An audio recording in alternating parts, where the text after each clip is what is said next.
안녕하세요. 믹주시로 대학이 미준입니다. 2월 7일 오늘의 믹주십 뉴스를 시작합니다. 오늘도 변함없이 미국 주식 투자의 정석을 지키고 있는 미준에 오신 것을 환영합니다. 오늘은 개인적으로 기쁜 뉴스 하나가 있어서 여러분들과 공유를 해볼까 합니다. 제가 미국 주식 투자의 정석이라는 책을 발간한 지 이제 어느덧 한 달 반 정도가 지났습니다. 그런데 그동안 상당히 많은 구독자분들께서 책을 전자책으로 읽고 싶다 이렇게 요청하신 분들이 꽤 많이 계셨거든요.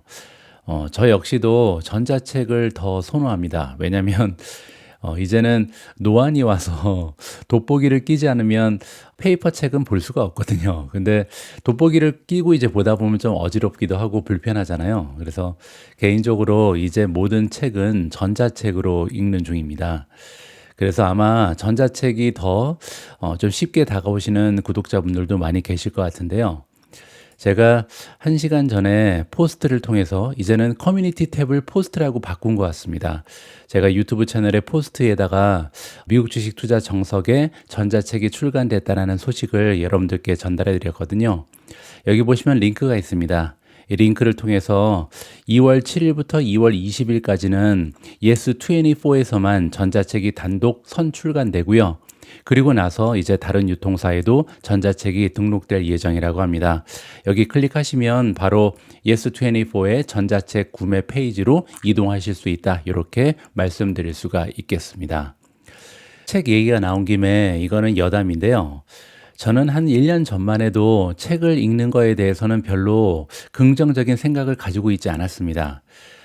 제가 두 아이의 아빠잖아요. 그래서 과연 이 아이들이 성장하는데 어떤 도움을 줘야 할지 여러 가지 고민이 많은데요.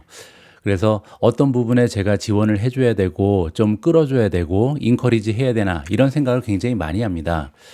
그런데 이제 많은 부모들이 보통 아이들이 책을 많이 읽는 걸 선호하잖아요. 근데 저 같은 경우는 책이 나오기 위해서는 최소한 몇 개월 이상의 시간이 소모되기 때문에 지금처럼 세상이 빨리 돌아갈 때는 책을 통해서 지식을 습득하는 것은 굉장히 어려움이 있다. 업데이트되지 못한 옛날 정보를 가지고 세상을 이해할 가능성이 있다. 이렇게 부정적인 의견을 가지고 있었습니다. 그런데 최근 들어서 그 생각이 많이 바뀌었는데요. 제가 인공지능을 굉장히 많이 사용하거든요, 최근에. 그러다 보니까 인공지능과 소통할 때 가장 중요한 것은 적절한 질문을 하는 겁니다. 그래서 제가 생각할 때 우리 아이들이 살아갈 세상은요, 지식은 필요가 없죠. 왜냐하면 모든 것은 인공지능이 알고 있잖아요.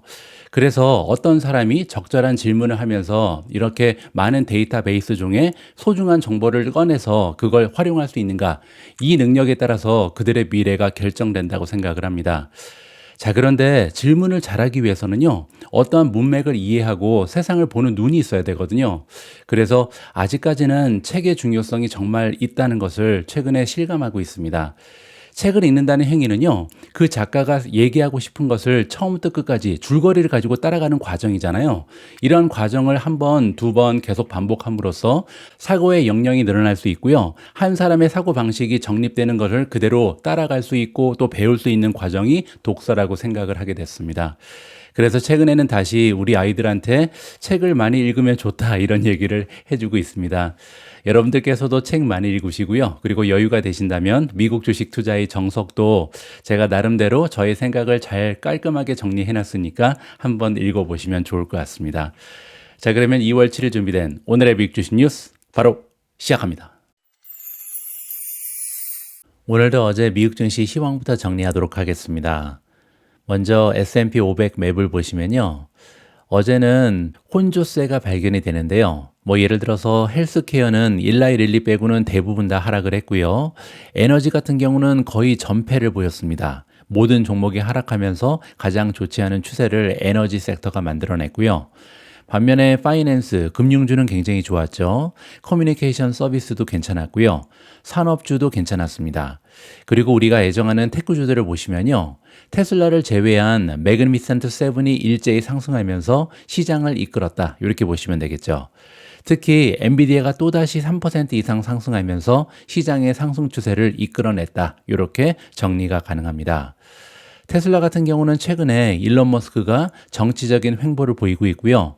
또한 유럽 쪽에 실적이 발표가 되고 있는데 프랑스도 그렇고 독일도 그렇고 굉장히 현저하게 작년 대비 판매 대수가 감소하면서 좋지 않은 추세를 보이고 있다. 이런 식으로 정리하면 될 것 같습니다. 실제로 어제 3대 지수의 움직임을 보시면요. 다우존스 혼자 마이너스를 보였고요. S&P 500은 플러스 0.36, 그리고 테크주들이 모여있는 나스닥은 0.51% 상승하면서 가장 좋은 추세를 보였습니다. 시장의 폭은 거의 변화가 없죠. 지금 어제 마감 기준으로 51.29입니다. 51.49에서 약간 하락하긴 했는데요. 거의 추세에는 변화가 없다. 이렇게 보시면 되고요. 장기적인 추세도 S&P 500을 이루는 500대 기업 중에 57.85%가 아직은 장기적으로 상승 추세에 있다. 이렇게 정리하면 될 것 같습니다. 공포지수를 보시면 어제보다 약간 더 하락했죠. 15.39로 거의 변화는 없습니다. Fear and Greed 인덱스도 마찬가지고요. 41, 아직까지는 공포 단계에 머물러 있죠. 어제 지수에서 크게 변화가 없었다는 것을 확인해 볼 수가 있는 거고요. 마켓 스코어도 마찬가지입니다. 53을 보이고 있습니다. 따라서 시장의 센티먼트는요. 어제 그제 별로 변화가 없다. 지금은 소강 상태에 들어가 있다. 이렇게 보시면 되겠습니다. 시장에 커다란 악재라든지 호재가 발생해야 시장의 분위기가 급격하게 바뀔 가능성이 있다. 이런 식으로 우리가 예상을 해볼 수가 있는 거죠. 자, 그런데 한 가지 지수가 굉장히 좀 의외의 모습을 보이고 있는데요. 바로 AAII 설문조사 결과입니다. AAII 설문조사 결과는요, 일주일에 한 번씩 시장에 참여하고 있는 투자자들한테 물어보는 겁니다. 과연 앞으로 다가오는 6개월 동안 미국 증시는 상승하겠습니까? 아니면 지금 수준에서 오히려 떨어지겠습니까? 이렇게 간단한 질문을 하는 건데요. 문제는 지금 현재 2월 5일 기준으로 시장 참여자들 중에 무려 42.9%가요, 시장이 앞으로 6개월 동안 오히려 떨어질 것이다. 부정적인 전망을 제시하고 있습니다.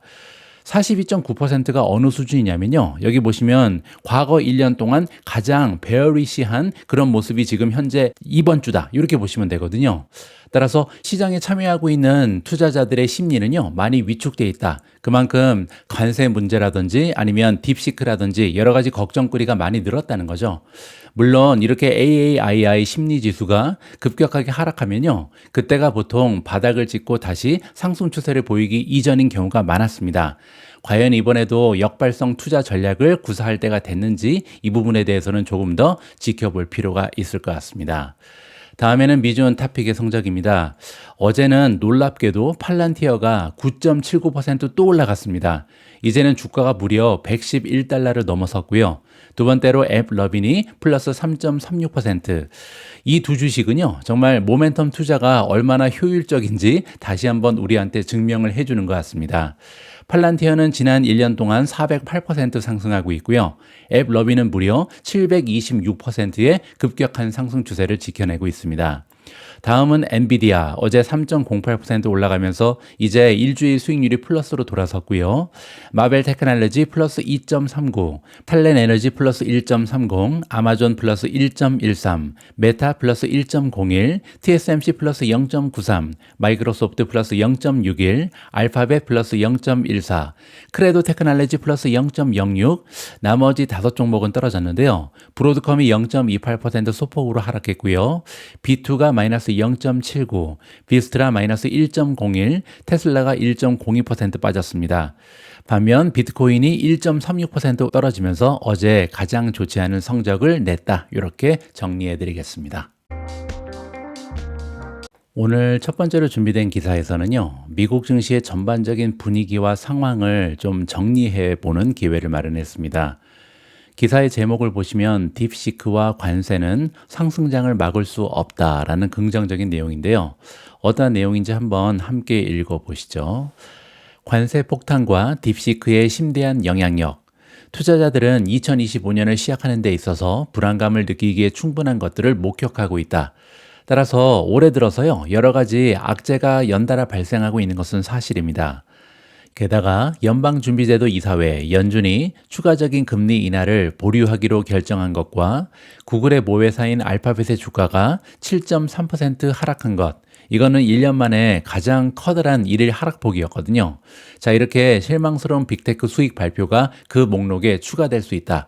따라서 미국 증시의 분위기를 굉장히 좀 다운시키는 여러 가지 다양한 악재가 발생한 것이 2025년 초의 모습이다. 이렇게 보시면 됩니다. 그러나 이러한 어려움에도 불구하고 S&P 500은요, 상승세를 아직까지 이어나가고 있습니다. 이 지수는 수요일 하락세를 뒤집고 6061.48까지 상승하면서 사상 최고치 대비 1%포인트 이내로 돌아왔습니다. 어제도 추가적으로 올라가면서 6083을 찍었잖아요. 따라서 이제는 조금만 더 올라가면 사상 최고치를 경신할 정도로 시장의 전반적인 분위기는 괜찮습니다. 이러한 주식의 회복력은요, 2022년 말에 시작된 강세장이 3년째로 접어들면서 2025년에도 또 다른 1년간의 높은 수익률을 기대할 수 있다는 투자자들의 자신감을 높이는 데 도움이 되고 있습니다. 지금 2년 연속 20% 이상 올라갔는데요. 과연 3년째도 좋을지 굉장히 많은 관심이 집중되고 있는 부분입니다. 자, 하지만 표면 아래를 보면요, 상황이 다소 더 혼란스러워 보인다. 이 얘기는 여러 가지 지표가 다양한 의견, 긍정적인 모습, 부정적인 모습을 동시다발적으로 보여준다. 이렇게 이해하시면 될 것 같습니다. 한 가지 정서를 면밀히 관찰해 본 결과 개인 투자자들은 점점 더 신중해지고 있는 것으로 보인다. 자, 이게 무슨 얘기냐면요, 방금 전에 우리가 살펴봤던 목요일에 발표된 AAII 설문조사 결과입니다. 향후 6개월 동안 주가가 상승할 것으로 예상한 응답자의 비율이요, 장기 평균보다 낮은 33.3%로 하락했습니다. 자, 그런데 이 부분은요, 한 시장 전략가에 따르면 약간의 불안감은 오히려 좋은 일일 수 있다. 왜냐하면 이는 투자자들이 안주하지 않고 시장에 투입할 준비가 된 더 많은 자금이 있음을 시사한다. 왜냐하면 아까 우리가 살펴본 것처럼 너무나 많은 사람들이 부정적인 의견을 제시하고 있잖아요. 이 얘기는 현금으로 좀 빠져나간 투자 자금이 많이 확보되어 있다는 거죠. 따라서 향후에 모멘텀이 강화된다면 추가적으로 들어올 수 있는 이러한 자금이 충분히 여유가 있다라고 긍정적으로 해석이 가능합니다. 에드워드 존스의 수석시장 전략가 모나 마하잔 역시 AAII 수치에 대해서요, 시장이 이렇게 걱정의 벽을 타고 오르고 있다는 것을 보여주고 있으므로 좋은 징조다. 이거는 나쁜 징조가 아니라고 오히려 긍정적으로 해석합니다. 자, 또 한 가지의 지표가 나오는데요. 이번에는 시카고 옵션 거래소에서 발표하는 풋콜 비율입니다. 여러분들 다시 한번 설명드리면요, 옵션에는 두 가지가 있는데 풋 옵션은 시장의 하락에 베팅을 하는 거고요, 콜 옵션은 시장의 상승에 베팅을 하는 겁니다. 다시 말해 주식 지수라든지 ETF, 개별 주식과 관련된 상승세, 콜 옵션 계약의 활동, 그리고 하락세, 풋 옵션 계약의 거래량을 비교하는 것이 바로 풋콜 비율이다. 이렇게 보시면 되는데요. 1월 말에 6월 이후에 최저 수준을 기록하고 있습니다. 자, 여기 나와 있죠. 지금 현재 풋콜 비율이 굉장히 낮게 형성이 되거든요. 풋이라는 것은 하락에 투자하는 거라고 말씀드렸죠. 따라서 지금은요, 하락에 투자하는 사람들이 많이 줄었다는 겁니다. 굉장히 긍정적인 신호죠. 1월 말에 6월 이후 최저 수준을 기록하고 있다. 이렇게 보시면 됩니다. 자, 그리고 1월 29일에 끝난 7일 동안 투자자들은요, 미국 주식 펀드에 210억 달러를 투자하고 있고요. 그중에 상당수가 거의 6천억 달러의 붕괴를 가져온 엔비디아 주가 하락 후 매수를 모색하는 투자자들이 기술 중심 상업에 유입되고 있다. 따라서 최근에 주가가 심하게 흔들릴 때마다 엔비디아를 위시로 한 기술주에 굉장히 대량의 자금이 유입되고 있다는 것을 확인해 볼 수가 있겠습니다. 투자자들은 때때로 겁을 먹을 수 있다. 그러나 지금까지 시장이 불안정했을 때 거래자들은요, 하락세를 틈타 매수하는데 열중했다라고 정리해주고 있습니다. 사람들은 지금 낙관적이고 기분이 좋다. 우리가 강세장에 있기 때문이다. 지난주에 AI 관련 소식이나 이번 주 무역 관련 소식 등 나쁜 소식이 있을 때마다 우리는 얼마나 빨리 낙관적인 분위기에서 완전히 겁에 질린 분위기로 바뀌는지 정말 놀랍다. 그래서 최근에는요, 시장의 추세가 막 들쑥날쑥합니다. 갑자기 좋아졌다가 떨어졌다가 막 이러거든요. 아까 우리가 살펴봤던 AAII 설문조사 결과도 마찬가지였죠. 다시 한번 잠깐 보여드리면요, 왔다 갔다 합니다. 불과 일주일 전만 해도 41%, 그전에는 43이었잖아요. 그런데 또 3주 전에는 25.4였습니다. 따라서 사람들의 심리가 막 올라갔다 내려갔다 올라갔다 내려갔다를 반복하면서 굉장히 좀 어지러운 정세가 펼쳐지고 있다. 이렇게 보시면 되겠죠. 물론 하지만 그 덕분에 약한 손이 빠져나가고 마음이 약한 투자자들이 빠져나가고 구매자들이 참여할 수 있게 되었다. 이 얘기는요, 아직까지도 엔비디아를 비롯한 AI 수혜주를 많이 줍줍하지 못한 투자자들이 있는데요, 이런 투자자들한테는 구매 기회가 발생했다라고 정리해 볼 수가 있겠습니다. 2025년에 투자자들이 불안해하고 있었다는 다른 징후가 있다. 자, 그거는 변동성 지수, 우리가 빅스라고 부르는 공포지수죠. 공포지수로 알려진 빅스는요, 이번 주 초 관세에 따른 매도세 속에서 잠시 20을 돌파한 이후에 다시 15.77까지 하락했습니다. 따라서 빅스가 이렇게 올라갈 때는 오히려 매수 기회였다는 것을 다시 한번 확인해 볼 수가 있는 거죠. 팩트셋 데이터에 따르면요, S&P 500 지수가 급락할 경우에 수익을 낼 가능성이 있는 빅스 콜 옵션 거래량이 굉장히 높았다. 자, 콜 옵션은 다시 한번 말씀드리지만 상승에 베팅하는 거잖아요. 그래서 빅스 콜 옵션은 뭐냐면요, 공포 지수가 상승하는 거에 베팅하는 콜 옵션이 굉장히 거래량이 많았다는 겁니다. 그 얘기는 시장의 하락에 베팅을 한 거죠. 자, 이런 얘기는 뭐냐면요, 과거에 비해서 높은 밸류에이션이 주식을 하락에 더 취약하게 만들었기 때문에 투자자들이 베팅을 해칭하는데 더 신중을 기했다는 것을 의미한다. 따라서 지금은 주식이 계속 정고점을 향해서 올라가고 있잖아요. 따라서 상승장은 맞습니다. 그럼에도 불구하고 해칭하는 사람도 많이 있다. 그만큼 악재도 많이 발생하고 있는 좀 혼조세다. 이렇게 보시면 될 것 같습니다. 자, 다음은 시장 폭인데요. 또 다른 고무적인 징후가 바로 시장 폭이라고 얘기합니다. 2024년 말에 하락세를 보였던 주식시장 폭이 새해 초부터 다시 급격하게 확대되고 있습니다. 여러분들 기억하실 겁니다. 제가 그래프 보여드리면서 이렇게 많이 떨어졌을 때는 주식을 사야 되는 징후다, 이렇게 말씀드린 적이 여러 번 있었죠. 그런데 다시 한번 이 지수가 50을 넘어서고 있죠. 자, 반면 오랫동안 시장의 최고 실적을 기록해온 정보기술 부분은 아직까지도 어려움을 겪고 있다, 이렇게 보시면 됩니다. 새해가 시작된 이후로 S&P 500 지수에 속한 11개 섹터 중에요, 10개 섹터가 모두 상승세를 기록하고 있습니다. 그만큼 지금 2025년 들어서는 시장의 폭이 굉장히 많이 향상됐다는 것을 확인해 볼 수가 있는 거죠. 상승장의 생명선은 순환이다. 그 바통을 주고받으면서 지속되는 것이 상승장이다. 지금은 기술주가 중심이 아니라 사실 기술 섹터는 하락세다라고 얘기합니다. 이것이 나쁜 징조라고 생각할 수 있지만 사실상 시장은 잘 돌아가고 있다. 제가 방송에서도 여러 번 걸쳐서 말씀드린 것처럼 투자자 입장에서 걱정해야 되는 것은 사실상 베어마켓 하나다, 이렇게 여러 번 걸쳐서 강조를 드렸잖아요. 베어마켓은 너무나 오래 지속되고 또 시장이 많이 하락을 하고요, 또 심리적으로 너무나 힘듭니다. 따라서 베어마켓이 오는 징조가 보이지 않는 것이 굉장히 중요한데, 지금은요, 상승장의 생명선인 순환이 일어나고 있다는 거죠. 자, 이렇게 여러 가지 섹터에서 동시다발적으로 주가가 상승하는 그런 모습은요, 상승장이 지속될 수 있다는 하나의 신호로 해석이 가능합니다. 그리고 만약에 조정이 찾아오더라도요, 베어마켓이 아니라면 4개월 이후면 여지없이 정고점을 탈환하죠. 따라서 우리 투자자 입장에서는요, 이렇게 마켓 폭이 넓어지는 것이 굉장히 소중한 하나의 신호다라고 정리하면 좋을 것 같습니다. 강세장이 시작된 이후에 대형주보다 뒤처졌던 소형주와 중형주도 2025년에 상승세를 보이고 있습니다. 소형주에 초점을 맞췄던 러셀 2000이 수요일 기준으로 2025년 거의 4% 이상 상승하면서 S&P 500을 능가하고 있고요. 이는 투자자들이 미국 경제의 강세와 2025년에 더 많은 기업들이 높은 수익 성장을 달성할 수 있을 것이라는 자신감을 키우고 있다는 것을 의미할 수 있다, 이렇게 정리해주고 있습니다. 자, 그리고 여기에선 지금 언급이 안 되고 있는데요, 사실 소형주, 중형주가 좋은 이유 중에 또 다른 하나의 중요한 이유가 있죠. 그게 뭐냐면 바로 금리입니다. 10년 국채 금리가 보시는 것처럼 최근에 계속해서 낮아지는 모습을 보이고 있잖아요. 특히 트럼프가 낮추고 싶은 것은 기준금리가 아니라 10년 채권금리다, 이런 얘기가 등장하면서 최근에 어떻게 보면요, 국채 시장이 약간의 반등 추세를 보이고 있다, 이렇게 정리하면 좋을 것 같습니다.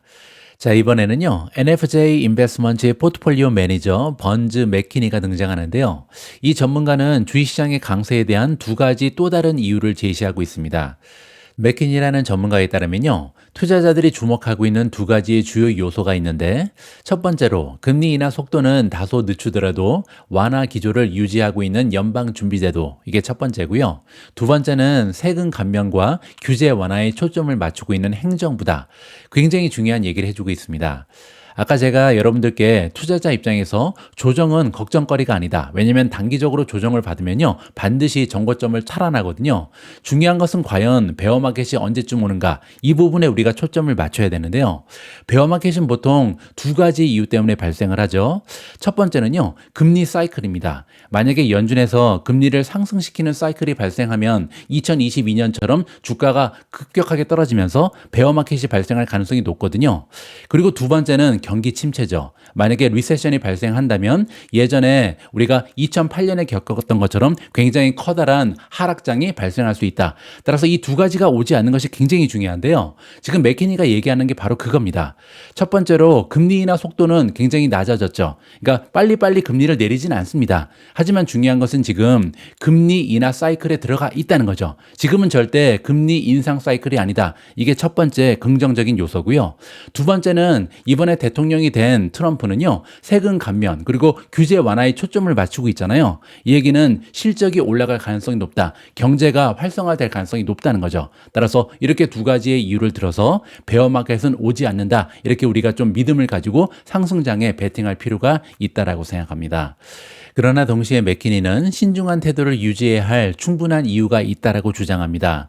이 얘기는 뭐냐면요. 빅테크 주식뿐만 아니라 전반적인 시장이 역사적인 기준으로 봤을 때 밸류에이션이 과도하게 높은 것으로 보인다.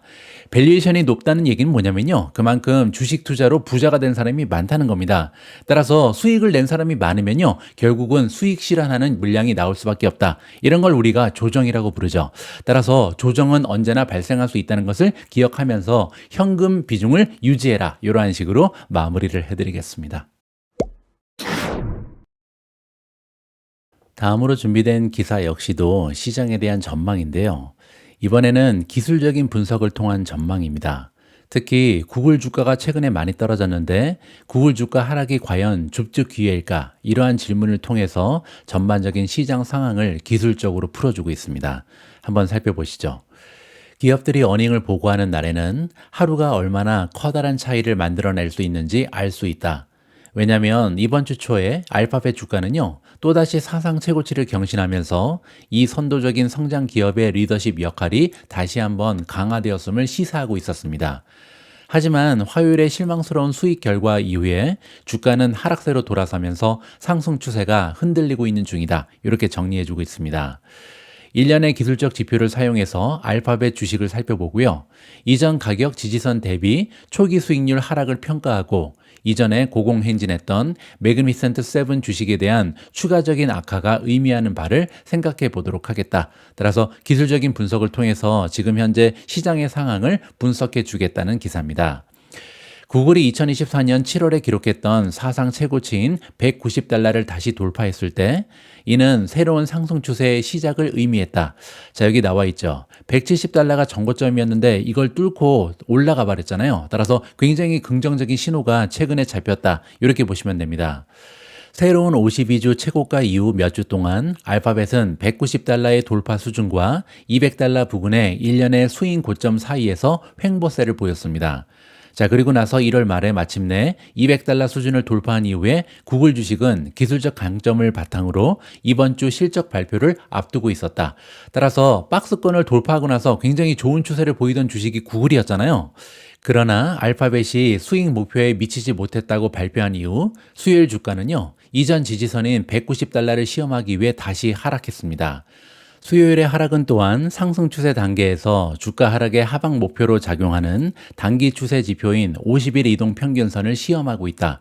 우리가 보통 50일 이평선을 단기적인 추세를 결정하는 추세선이다. 이렇게 얘기하고요.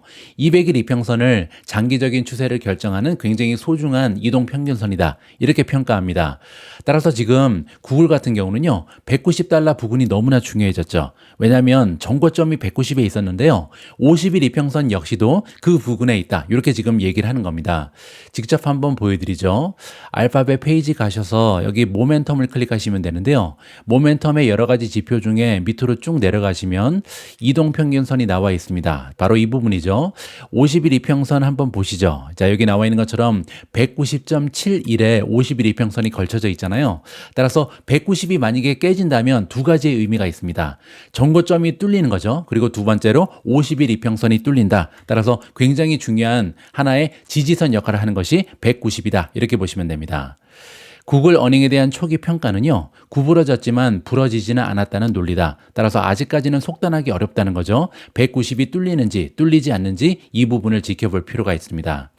하지만 알파벳의 상대 강도 지수, RSI 지수죠. RSI에 초점을 맞추면요, 1월과 2월 초의 새로운 고점이 낮은 모멘텀 수치로 표시되어 있음을 알 수 있다라고 합니다. 자, 그런데 이거는요, 약세 모멘텀 다이버전스라고 부르는데 최근에 사상 최고치가 낮은 구매력에 의해서 주도되었음을 의미하고요. 이는 주요 시장 정점에서 자주 발생하는 패턴이다라고 부정적으로 설명해주고 있습니다. 자, 이 얘기가 뭐냐면요, 여기 지금 구글의 주식은 계속 올라가고 있잖아요. 상승 추세죠. 근데 밑에 보시면 RSI는 오히려 떨어지고 있죠. 자, 이렇게 주가는 올라가는데 상대 강도 지수 RSI가 떨어지는 것은 좋은 뜻이 아니다. 안 좋은 징조다. 이렇게 우리가 이해해 보면 좋을 것 같습니다. 따라서 1월 말의 돌파가 표면적으로는 낙관적으로 보였지만 주가 모멘텀을 더 깊이 들여다보면 이 돌파가 처음에 보였던 것만큼 건설적이지 않았을 수도 있다는 것을 살펴볼 수가 있겠습니다. 그리고 약한 모멘텀에서 돌파가 반드시 시장의 정점을 보장하는 것은 아니지만 약한 모멘텀 수치에서 주식이 상승하게 되면요, 상승폭이 제한적일 수 있다는 것을 우리가 배운 바가 있고요. 구글의 주가는 지지선과 50일 이동 평균선 아래로 떨어질 경우, 즉 190이 뚫리게 되면요, 200일 이동 평균선인 175달러까지 하락할 것으로 예상이 가능합니다. 다시 한번 보여드리죠. 200일 이평선은 어디에 있냐면요, 자, 여기 잘 안 보이네요. 보시죠. 176.15입니다. 따라서 50일이 뚫리면 200일 이평선까지 하락할 가능성이 있는 것이 구글의 주가다. 지금 이렇게 얘기하는 거죠. 알파벳의 이 분석은 광범위한 시장 상황과 어떻게 비교될까? 그러면 이러한 추세가 알파벳 하나에 국한된 것인지 아니면 시장 전반적인 분위기가 이런지 이걸 우리가 살펴볼 필요가 있다는 거죠. 2025년 2월 초 시장에 대해서 우리가 우려해야 되는 부분은요, 구글 주식의 하락 모멘텀 다이버전스가 고립된 현상이 아니다는 거다. 자, 무슨 얘기냐면요, S&P 500 지수의 차트에서도 1년의 하락 다이버전스가 나타나고 있다라고 합니다. 바로 이 부분이죠. 여기 보시면 주가는 계속해서 상승하면서 최고치 경신을 눈앞에 두고 있잖아요. 그런데 여기 보시면 두 가지의 지표는 오히려 하락하고 있습니다. 이 부분을 우리가 한번 살펴봐야겠죠. 1월 말에 6,100을 돌파하려는 시도가 있었을 때 중간 패널은요, RSI 지수가 실제로 더 낮은 고점을 기록했음을 보여주고 있습니다. 그리고 그 아래에 있는 하단 패널은 뉴욕 증권 거래소의 누적 상승 하락선이 표시되는데요. 이거는 올라간 종목에 들어간 거래량이 더 많은지 하락 종목에 들어간 거래량이 더 많은지 이걸 비교하는 선인데요. 여기에서도 2월 들어서 하락세를 보인 고점을 확인시켜준다. 자, 여기 보시면 RSI 지수도 그렇고 거래량도 그렇고 하락 추세를 보이고 있죠. 따라서 주식시장은 상승하는데 굉장히 좋지 않은 부정적인 지수가 발견이 된다. 이렇게 보시면 됩니다. 실제로 2월에 팔란티어 테크놀로지 그리고 메타 플랫폼과 같은 주식들이 새로운 고점을 기록했지만 이 차트는요, 광범위한 주식시장의 폭과 모멘텀 지표가 여전히 상당히 약한 수준임을 보여주고 있다라고 정리합니다. 전설적인 기술 분석과 그렉 모리스의 조언으로 마무리가 되고 있습니다. 모든 새로운 고점은 강세다. 따라서 우리가 알고 있는 것처럼 전고점이 뚫리게 되면요, 굉장히 좋은 추세를 발견할 가능성이 높잖아요. 따라서 전고점이 뚫리고 계속해서 새로운 고점이 나타나는 것은 굉장히 주식의 강세를 의미한다. 그런데요, 마지막 고점은 예외다. 이 얘기는요, 이렇게 계속 전고점이 향상되다가 결국은 꺾이는 시점이 발견될 텐데 이렇게 전고점이 꺾이는 시점은 좋은 추세가 아니다. 이렇게 지금 정리를 하고 있는 거죠. 자, 미존의 한마디로 정리하도록 하겠습니다. 미국 주식시장에서 조정장이 자주 발생하는 것은 역사적인 사실입니다. 1980년 이후에 평균적으로 시장은요, 1.2년마다 10% 이상 하락해 왔습니다. 게다가 5% 이상의 작은 하락폭은요, 1980년 이후에 평균적으로 1년에 4.6번이나 발생을 해왔거든요. 자, 그런데 S&P 500이 마지막으로 10% 이상 하락한 것은요, 2023년 10월이었습니다. 따라서 그 이후에는 지금까지 조정이 없었다는 거죠. 그 이후에 한 번 2024년 여름에 8.5% 떨어진 것이 최대 낙폭이었다. 자, 따라서 언제든지 조정은 찾아올 수 있다. 우리가 좀 예상을 할 수가 있는 거죠. 잘 알고 계신 것처럼 저는 현금 보유 비중 유지를 매우 중요하게 생각합니다. 최근에 1년 4개월 동안 찾아오지 않았던 미국 증시의 조정이요, 언제 발생할런지는 그 누구도 알 수 없다. 다음 달에 올 수도 있고 6개월 이후에 올 수도 있죠. 하지만 언제 조정이 찾아오건 현금 비중이 확보되어 있다면 미국 증시의 조정은요, 두려움의 대상이 아니라 설레이는 기회가 될 수 있다는 점을 다시 한번 전달해 드리고 싶습니다. 어제는 아마존이 어닝을 발표했습니다. 그래서 다음에는 아마존의 어닝 결과를 깔끔하게 정리해 보고자 합니다.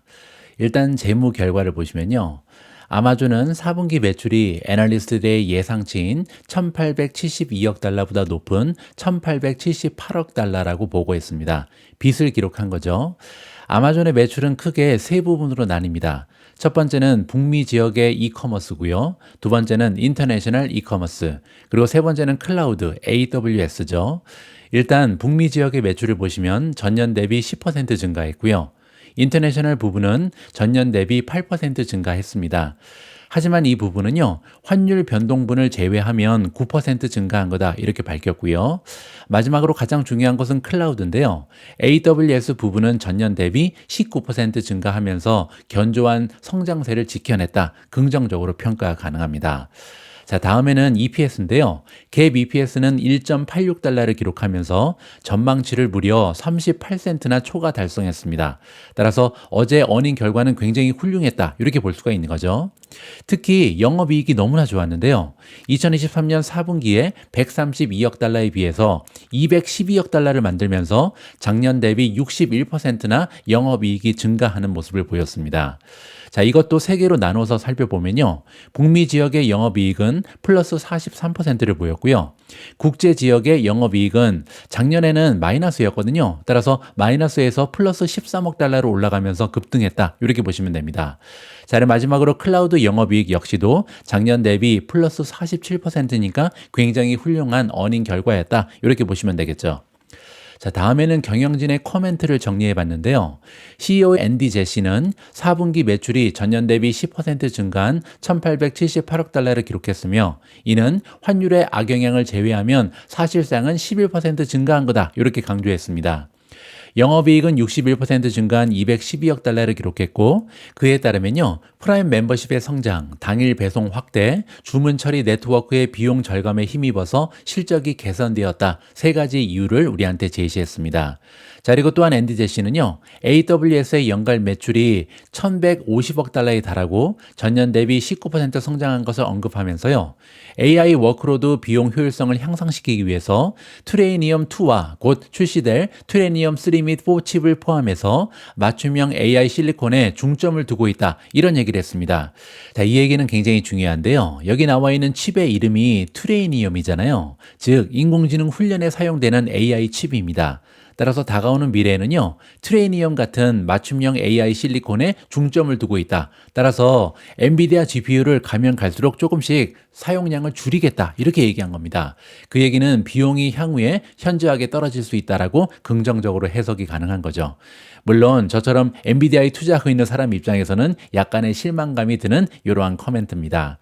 CFO 브라이언 올 사부스키는요, 북미 지역 매출이 전년 대비 10% 증가한 1156억 달러를 기록했으며 영업이익률은 8%다, 이렇게 보고했고요. 인터내셔널 지역 매출은 9% 증가하면서 3%의 이익률을 달성했다라고 합니다.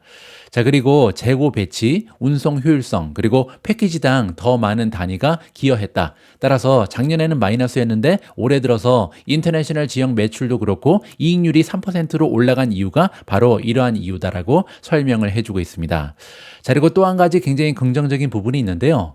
4분기의 광고 수익이 전년 대비 18%나 증가한 173억 달러에 달해서요, 연간 690억 달러의 실적을 기록했다라고 발표했습니다. 그는 또한 스폰서 제품과 새로운 프라임 비디오 광고의 성장을 강조했는데요. 스폰서 제품이라는 것은 우리가 아마존닷컴 들어가면요, 여러 가지 이제 스폰서를 받으면서 위에 뜨는 제품이 있잖아요. 여기에서 광고 매출이 굉장히 많다, 이렇게 보시면 되고요. 또 한 가지는 프라임이 최근에는 광고로 바뀌었습니다. 그래서 광고를 보지 않기 위해서는 돈을 내고 봐야 되거든요. 여기에서도 상당한 광고 수입이 잡히고 있다는 것을 우리가 확인해 볼 수가 있는 거죠.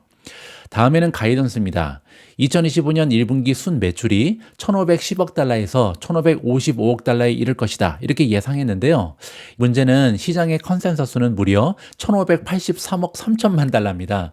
따라서 컨센서스보다 현저하게 낮은 가이던스를 제시한 거죠. 이것 때문에 지금 아마존의 주가가 떨어질 수밖에 없었다, 이렇게 보시면 되고요. 물론 여기에는 21억 달러의 환율 악영향, 그리고 전년은 윤년이었잖아요. 그 얘기는 2월 달에 하루가 더 많았습니다. 여기에 대한 15억 달러의 영향이 반영됐다라고 보시면 됩니다. Q1 영업이익은 140억에서 180억 달러로 예상이 되는데요. 이거 역시도 2024년 1분기는 153억 달러입니다. 따라서 영업이익 역시도 감소할 것이다, 굉장히 좋지 않은 가이던스가 발표됐다, 이렇게 보시면 됩니다. 서버 및 네트워크 장비의 수명 변화와 조기 폐지로 인해서요, 2025년 영업이익이 약 13억 달러 감소할 것으로 예상된다. 자, 따라서 작년에 비해서 영업이익이 줄어든다, 굉장히 좋지가 않은데요. 그 이유가 여기서 설명이 되고 있는 거죠. 서버라든지 네트워크 장비를 바꿔야 된다고 얘기합니다. 그만큼 인공지능 혁명은요, 계속해서 장비를 업그레이드 하지 않으면 뒤처질 수밖에 없다. 이 부분을 우리가 다시 한번 확인해 볼 수가 있겠습니다. 자, 다음에는 Q&A에서 나온 하이라이트인데요. 예전에 미주네드 한번 출연했던 에버코어 ISI의 마크 마허니가 나옵니다. 마크 마허니는요, 2025년 자본 지출과 AWS 공급 제약에 대해서 질문했는데요. 앤디 제시는 4분기 기준 연간 환산 263억 달러의 자본 지출이 2025년에도 계속될 것이다, 이렇게 예상을 밝혔습니다. 따라서 지금 매그니피센트 7에 있는 메가테크 기업들이 모두 우리 계속해서 AI 지출을 확대한다, 이런 뉴스를 보도하고 있는 거죠. 이는 주로 AI 투자에 의해 주도될 것이다, 이렇게 얘기했고요. 그는 공급망 제약이 있음을 인정했지만 2025년 하반기에는 개선될 것이다, 이렇게 예상을 밝혔습니다. 다음에는 골드만삭스의 에릭 쉐리던인데요. AI 비용 절감과 배치 일정에 대해서 문의했습니다. 앤디 제시는 여기에 대해서요, 더 나은 가격 대비 성능을 위해서 앞으로는 트레니엄2와 같은 맞춤형 실리콘 개발을 강조한다. 따라서 GPU 조금 줄이고 이제부터는 맞춤형 칩 많이 쓰겠다, 이렇게 다시 한번 얘기한 거죠. 게다가 출원 비용의 감소 때문에 AI의 광범위한 채택을 장려할 것이다, 이런 얘기를 했습니다. 이거는 제가 방송에서 여러 번 말씀드린 것처럼 제본즈 파라독스를 얘기한 거죠. 따라서 인공지능에 들어가는 비용이 절감되면요, 앞으로 굉장히 광범위하게 채택될 가능성이 높고요. 그렇게 되면 인공지능 사용량은 총량은 늘 수밖에 없다, 이렇게 우리가 긍정적으로 기대해 볼 수가 있겠습니다. 다음에는 모간 스탠리의 브라이언 노악입니다. 로봇공학의 확장성과 수익성에 대한 통찰력에 대해서 질문했습니다. 여기에 대해서 앤디 제시는요, 슈리브포트의 새로운 로봇공학 이니셔티브가 비용과 생산성 향상을 보여주고 있다, 이렇게 자랑했고요. 앞으로 다른 시설로 확장할 계획이다, 이렇게 언급했습니다. 여기 나와 있는 사진이요, 슈리브포트에 있는 물류센터에서 찍은 사진이거든요. 따라서 앞으로는 다른 물류센터도 이전 식으로 로봇을 많이 활용할 것이다, 이렇게 얘기를 한 거죠. 베어드의 콜린 세바스찬인데요. 알렉사에 대해서 질문했습니다. 앤디 제시는요, 지금까지는 낮은 ASP 제품, ASP는요, Average Selling Price를 얘기합니다. 굉장히 저가의 제품이 줄을 잃었었다, 이렇게 고백을 하는 거죠. 하지만 앞으로는 향상된 행동 수행 능력을 위한 기초 모델로 알렉사를 재설계했다. 따라서 이번에 출시되는 알렉사는 다를 것이다, 이렇게 예고를 한 거죠. 자, 그러면 정리를 좀 해보도록 하겠습니다. 제가 볼 때는요, 단기적인 관점에서는 가이던스가 너무나 약했기 때문에 부정적인 반응을 보일 가능성은 높습니다. 하지만 중기적인 그리고 장기적인 관점에서는요, 긍정적인 면이 많이 발견되는 어닝 결과와 컨퍼런스 콜이었다, 저는 이렇게 평가하고 싶습니다. 이번 어닝 결과로 인해서 만약에 모멘텀이 급격하게 떨어지지만 않는다면, 따라서 주가가 막 급락하지만 않는다면요, 아마존의 투자 매력은 큰 변화가 없다는 것이 저의 개인적인 판단입니다. 다음에는 제가 직접 쓴 글을 좀 읽어드릴까 합니다. 어제 아마존의 어닝을 분석하면서 저는 개인적으로 수혜주 세 종목에 대한 생각이 들었거든요. 과연 아마존의 어닝 결과를 통해서 우리가 발굴할 수 있는 세 종목의 수혜주는 어떤 기업들인지 한번 살펴보시죠. 아마존 어닝콜에서 CEO 앤디 제시는요, AI 워크로드의 비용 효율성을 향상시키기 위해서 트레니엄2와 곧 출시될 트레니엄3 및 4칩을 포함한 맞춤형 AI 실리콘에 중점을 두고 있다. 이렇게 주장했습니다. 따라서 앞으로는 GPU의 사용량 줄이고 우리가 직접 개발한 맞춤형 칩 많이 쓰겠다. 이렇게 발표를 한 거죠. 자, 여기에 따라서 우리가 수혜주를 한번 살펴볼 수가 있을 것 같은데요. 여기서 우리가 주목해야 될 부분은요, 아마존 웹 서비스와 마벨 테크놀로지는요, 트레니엄 시리즈를 포함한 AI 칩 개발을 위해서 중요한 파트너십을 맺고 있다. 이 사실에 집중할 필요가 있습니다. 마벨 테크놀로지는요, 트레니엄2 AI ASIC이 이제 맞춤형 칩을 얘기하는데요. 이 ASIC을 포함해서 AWS를 위한 커스텀 AI 제품 디자인에 관여하고 있습니다. AWS와 마벨 테크놀로지 간의 파트너십은요, 여러 AWS 제품과 클라우드 인프라를 포함하는 5년간의 다세대 계약이다. 따라서 이 계속해서 새로운 칩이 나올 텐데 여기에 계속해서 기여를 할 수 있다. 이렇게 우리가 이해하면 좋을 것 같고요. 마벨 테크놀로지는 또한 클라우드에서 전자 설계 자동화, 우리가 EDA라고 부르는데요. 전자 설계 자동화를 위해서 AWS와 협력을 진행하고 있고요. 클라우드 우선 접근 방식을 채택했다라고 합니다. 자, 여기에 대해서 마벨 회장 및 CEO인 맷 머피는 뭐라고 얘기했냐면요. AWS의 EDA 솔루션은 마벨이 실리콘 설계 프로세스와 역량을 신속하고 안전하게 확장하면서 업계에서 최단 출시 시간으로 업계 최고의 가속화된 인프라를 제공할 수 있을 것이다. 이렇게 자신 있게 발표한 적이 있습니다. 자, 그리고 이 대목에서 아마존 어닝의 두 번째 수혜주가 등장하는데요. 바로 TSMC입니다. 참고로 트레니엄의 칩의 실제 생산은요, TSMC에서 담당합니다. 그리고 아마존은 이미 TSMC의 칩 생산을 위한 용량을 예약해 놨거든요. 따라서 TSMC는요, 엔비디아의 GPU가 계속 시장을 지배하던 아니면 앞으로 맞춤형 AI 칩이 대세가 되던 상관이 없죠. 양다리를 걸치면서 훌륭한 사업을 영위하는 모습을 보이는 것이 TSMC다. 저는 이렇게 생각합니다. 자, 그리고 세 번째 주인공이 등장하는데요. 우리가 마벨 테크놀로지 외에 맞춤형 칩 시장에서 사실 최고의 기업은 바로 브로드컴이거든요. 브로드컴은요, 맞춤형 AI 칩 시장에서 핵심적인 역할을 하는 기업으로 부상하고 있고요. 이미 여러 주요 기술 기업과 협력하면서 특화된 AI 프로세서를 개발하고 있습니다. 자, 그러면 브로드컴의 시장 지위가 어느 정도 되는지 정리를 좀 해보죠.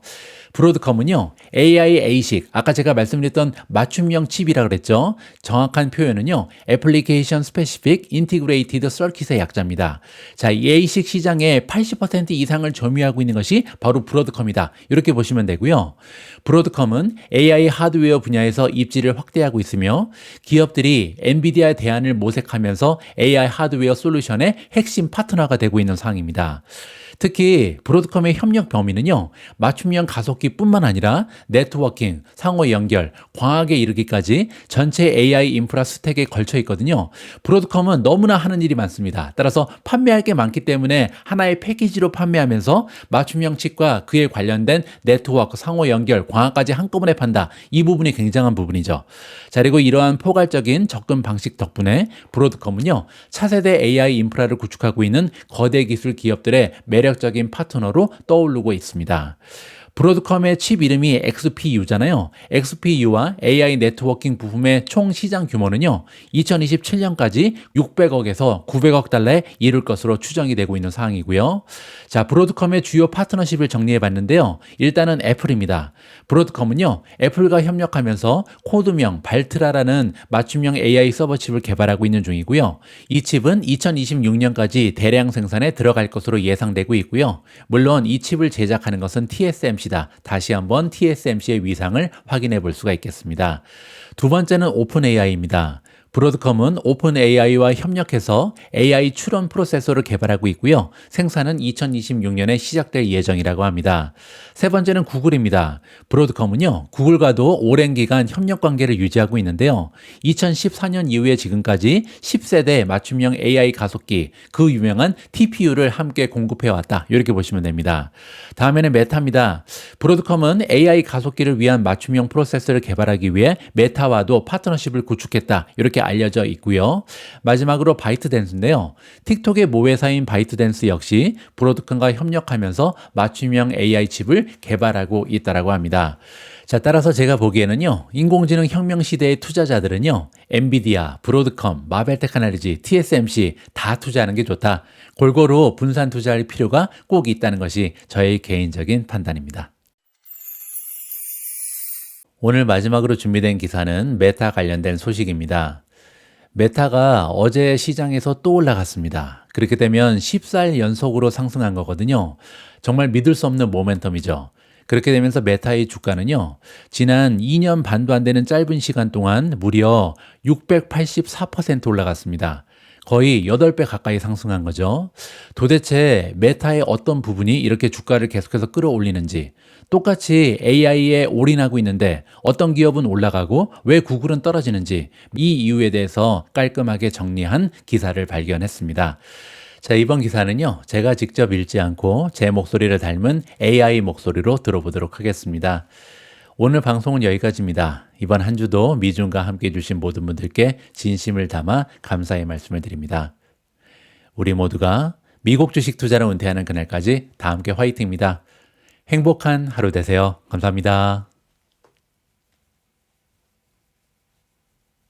중국 챗봇 딥시크는 AI를 저렴하게 구현할 수 있다는 단순한 제안만으로 시장을 뒤흔들었지만 막대한 투자를 한 메타미터는 모든 혼란을 극복했습니다. 투자자들은 페이스북의 모회사가 수십억 달러를 인공지능에 투자하겠다는 계획을 고수하고 있다는 사실에 분명히 만족하고 있습니다. 그럴 만한 이유가 있기 때문입니다. 그러나 표면적으로 보면 잿더미 속에서 불사조처럼 떠오르는 메타는 너무 반직관적입니다. 딥시크는 지난주 실리콘밸리가 AI 모델 개발에 지출하는 비용의 극히 일부만 지출했다고 주장하면서 월스트리트를 놀라게 했습니다. 그리고 이로 인해 미국의 거대 기술 기업들의 높은 기업 가치와 그들이 AI 연구 및 개발에 지출하는 막대한 금액이라는 두 가지 거대한 문제에 대한 의문이 제기되었습니다. 딥시크에 대한 공포는 거의 사라졌습니다. 투자자들은 저렴한 AI가 더 폭넓은 채택을 의미할 수 있으며 이로 인해 다양한 산업 분야에서 생산성이 향상될 수 있다는 것을 이해하고 있습니다. 그리고 그들은 딥시크의 수치를 신중하게 받아들여야 한다는 것을 이해합니다. 결국 중국은 투명성의 모범 사례가 아니며 딥시크의 500만, 600만 달러의 가격표에 대해 매우 합리적인 반박이 있었습니다. 그러나 중국의 기술에 대한 집중을 고려할 때 중국의 기술 수준과 능력이 미국에 가까워지고 있다고 볼 수 있습니다. 지난주 메타가 실적 발표와 컨퍼런스 콜에서 대규모 AI 지출 계획을 재확인했을 때 투자자들이 낙관적인 반응을 보인 이유를 설명하는 데 도움이 될 수 있습니다. 많은 의문점이 남아있지만 메타 주가는 상승했고 마이크로소프트와 같은 다른 많은 기업들은 그렇지 않았습니다. 사실 메타의 주식은 상승세를 타고 있습니다. 13일 연속 상승세를 기록한 이후 수요일 사상 최고치를 기록했고 시가총액은 1조 8천억 달러에 달했습니다. 메타는 연승 기간 동안 시가총액 2,431억 달러를 추가했으며 20% 이상의 상승폭을 기록하면서 올해 들어 지금까지 다른 7대 거대 기술주 중 최고의 실적을 기록했습니다. 그렇다면 투자자들은 메타가 AI에 얼마나 많은 돈을 쏟아붓는지에 대해 지나치게 걱정하지 않는다고 결론을 내리는 것이 타당해 보입니다. 데이터 트랙 리서치의 공동 설립자인 제시카 라벤은 메타가 쉽게 감당할 수 있기 때문에 수치가 이를 뒷받침한다고 주장합니다. 메타의 순이익률은 지난해 38%에 달해 S&P 500의 평균 12%의 3배 이상이라고 그녀는 말합니다. 이 회사의 엄청난 수익 덕분에 지난해 연구개발 R&D 지출이 440억 달러라는 기록적인 수준에 도달했음에도 메타의 매출 대비 R&D 지출 비율은 지난 2년 동안 30%에서 27%로 떨어졌습니다. 마찬가지로 미터의 영업 현금 흐름 대비 자본 지출 비율은 2020년과 비교했을 때 지난 2년 동안 거의 일정하게 유지되었으며 2021년과 2022년보다 오히려 낮았습니다. 주주들도 자본 지출 대비 배당금과 자사주 매입 비율이 2024년 95%로 5년 만에 최고치를 기록했기 때문에 불이익을 받고 있지 않습니다. 2021년에 비정상적으로 높은 수준의 자사주 매입을 제외하면 말입니다. 요컨대 작년에 메타는 사업에 투자한 만큼의 금액을 주주들에게 돌려줬다고 말합니다. 이 모든 것이 메타의 AI에 대한 막대한 지출이 숫자만 보면 그다지 합리적이지 않게 보이게 만듭니다. 실제로 지난 2년 동안 매출 대비 R&D 지출 비율이 감소했으며 메타는 기본적으로 현금 흐름을 환매 배당금과 자본 지출에 균등하게 분배하고 있다. 라고 레이브는 결론을 내립니다. 이런 종류의 재정 규율은 시장이 원하는 것이다. 그리고 저렴한 AI가 실제로 인기를 얻게 된다면 메타는 자본 지출 연구 개발에서 환매 및 배당금으로 전환할 수 있는 수십억 달러의 잠재적 자금을 추가적으로 확보하게 될 것이다. 물론 투자자들은 알파벳이 자체적인 대규모 AI 지출 계획을 발표한 후 수요일 주가가 급락한 것을 보고 머리를 긁적일지도 모릅니다. JP모건 애널리스트 더그 아무스는 그 차이가 메타의 핵심 광고 사업이 AI 지출로 인해 더 확실한 성장을 이루고 있는 반면 AI가 더욱 널리 보급됨에 따라 구글의 핵심 검색 사업의 성장에 대해서는 의문이 남아있다고 주장합니다. 실제로 검색과 관련하여 모건 스탠리 애널리스트 브라이언 노악은 투자자들이 아마도 상업적 검색 활동의 잠재적인 혼란을 야기할 수 있는 상황에서요. 메타를 주시해야 할 다음 잠재적 위협으로 우려하고 있을 것이라고 주장합니다. AI가 아직 초기 단계에 있기 때문에 검색이나 소셜미디어와 같은 분야에 미치는 영향이 장기적으로 어떤 영향을 미칠지 예측하기는 어렵습니다. 그러나 현재로서는 빅테크가 AI 개발에 큰 투자를 하고 있기 때문에 투자자들은 AI가 실생활에서 이익으로 이어지는 증거를 보고 싶어 합니다.